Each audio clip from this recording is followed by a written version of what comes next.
Kalamian na sa feeling no ka na makita ni may mga amigo ba nga nagkahinay na achieve na gunay mga goals sa iyang kinabuhi gud.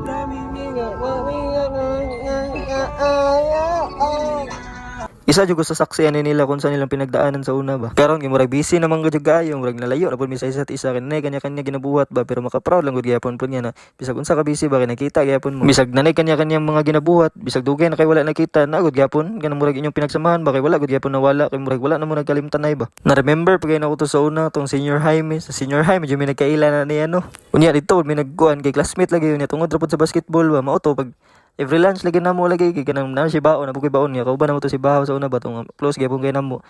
pero karon na siya sa Canada makalipay lang ba kay sa una kami jud natulo kada sa senior high kay pag paniudto lagi kanang dako kay silag baon isawon ra namo para nami paniudto tulo kanang dito mi sa kantin mga on sa classroom ra pud kanang salo-salo gid mi sa isa ka baon nga dako kun ay dako nga kanon kanang share namo ba dili ko dalogon niya mabusog pud ba kay syempre unsa ra gid mi sa una senior high gid kami jud natulo sig uban sa una sabay mga on moto pag untay nay hotdog na tungaon pa namo para lang makakaon ba makapalit ang isang sudan tungaon gyapon na mo natulo para lang makakaon jud ang tulo ba unya karon makalipay lang magay nagkahinay na nila achieve ang ilang mga gusto silang kinabuhi gud maong kita magtuon jud ta og palakpak sa matong mga amigo nagkahinay nagangat sa kinabuhi dili nang kita pay mo hila sa ila pababa.